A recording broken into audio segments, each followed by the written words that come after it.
Selamat pagi anak-anak ibu semuanya. Ibu harap semuanya dalam keadaan sehat dan baik ya. Tetap jaga kesehatannya, jaga kebersihannya di rumah. Dan juga jangan lupa jangan terlambat makannya ya, agar kita itu tetap sehat, tetap semangat, bisa belajar kembali. Oke? Nah, anak-anak ibu, hari ini hari Jumat, tanggal 23 April tahun 2021, kita kembali belajar ya.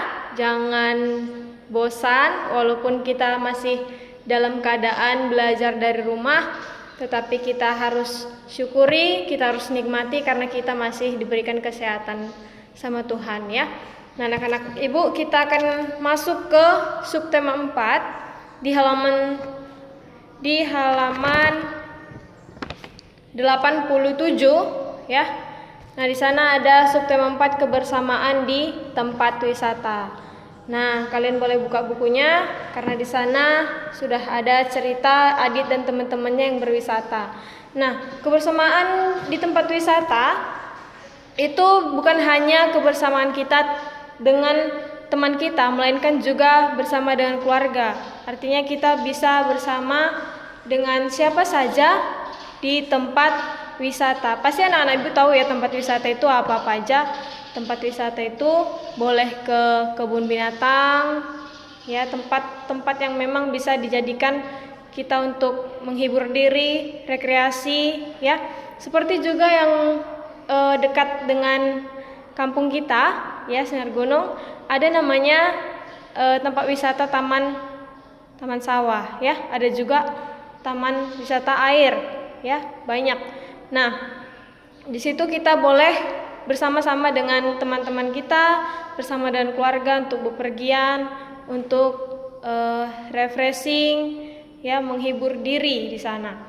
Nah, anak-anak ibu, ternyata dalam cerita ini Adit, Gina dan juga teman-temannya, mereka itu pergi ke kebun binatang. Mereka di sana katanya menjumpai berbagai jenis hewan dan juga mereka belajar tentang hewan yang dijumpainya. Mereka melakukan berbagai kegiatan dengan bersama-sama, ya. Nah, memang kalau untuk anak-anak, untuk anak sekolah dasar seperti kalian, memang untuk rekreasi tempat wisata itu harus yang memang itu tempat juga bisa belajar, ya. Seperti Adit dan juga teman-temannya, mereka ke kebun binatang. Nah, di sana mereka akan menjumpai banyak sekali jenis binatang, ya, termasuk itu ada monyet, ada ular, ada apalagi kuda, ada harimau dan lain-lainnya. Nah, anak-anak ibu, kita akan masuk ke halaman 88. Di sana ada cerita keledai dan unta. Ibu bacakan, kalian simak ya. Seekor keledai dan unta bersahabat baik. Keduanya tinggal dengan majikan mereka yang kejam. Sang majikan selalu memperlakukan mereka dengan kasar. Dia menyuruh mereka membawa barang-barang yang berat. Suatu hari, mereka memutuskan untuk meninggalkan sang majikan. Keduanya tiba di suatu padang rumput yang luas. Mereka membagi dua padang rumput tersebut. Mereka sangat kerasan, tidak kekurangan makan serta minum. Aku sangat bahagia, aku ingin berteriak dan bernyanyi, kata keledai. Ingat, jika kau berteriak, akan ada orang yang mendengarnya, kata unta. Beberapa waktu lamanya, keledai mau menuruti nasihat unta.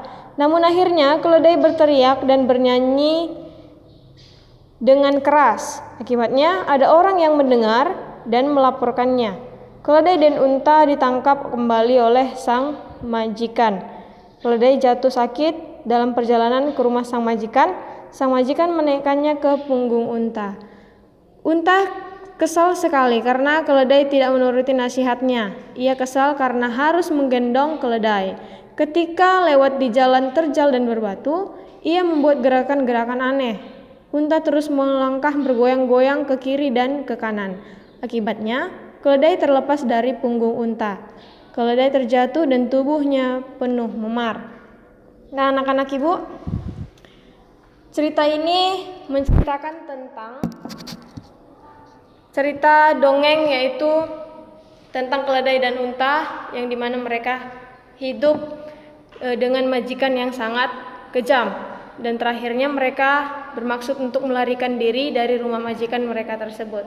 Tetapi di saat mereka berhasil keluar dan sudah mendapatkan banyak makanan dan minuman terlepas dari majikan mereka, tetapi si keledai tidak menuruti nasihat dari si unta agar tidak berteriak.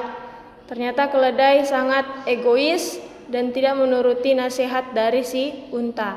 Hasilnya mereka pun kembali ditangkap oleh majikan yang kejam tersebut. Nah, itu adalah kesimpulan dari dongeng cerita keledai dan unta. Di sana ada pertanyaan, mengapa keledai dan unta pergi meninggalkan rumah majikan? Karena majikannya sangat kejam, ya. Nomor 2, bagaimana sikap sang majikan terhadap keledai dan unta? Sang majikan selalu memperlakukan mereka dengan kasar dan juga dia menyuruh mereka membawa barang-barang yang berat. Artinya tidak sebanding pekerjaan dengan apa yang diberikan oleh si majikan kepada mereka. Yang nomor 3, mengapa sang majikan bisa kembali menangkap unta dan keledai? Itu tadi, karena si keledai berteriak dan ternyata ada yang mendengar dan melaporkannya. Terakhir mereka tertangkap kembali oleh si majikannya. Nomor 4, hikmah apa yang bisa diambil dari dongeng tersebut? Yang pertama, kita tidak boleh egois, ya. Yang kedua, kita harus hidup rukun, dan yang ketiga, kita harus saling menghargai pendapat orang lain. Nah, itulah cerita dongeng dari keledai dan unta, dan itu adalah jawaban dari pertanyaan soal 1 sampai 4. Tugasnya ada di halaman 84 untuk subtema 3, soal latihan akhir subtema 3. Karena memang waktu kemarin itu tidak mencukupi, jadi tugasnya untuk subtema 4 pindah ke latihan akhir subtema 3, soal 1 sampai dengan 20, ya. Oke, Ibu harap semuanya mengerjakannya karena hari Sabtu akan dikumpul, ya anak-anak. Nah, itu saja untuk pembelajaran hari ini. Semoga penjelasan tadi bisa bermanfaat, bisa kalian pahami juga untuk dongeng keledai dan unta. Oke, selamat pagi anak-anak Ibu. Salam sehat, penuh berkat, Tuhan Yesus memberkati. Shalom.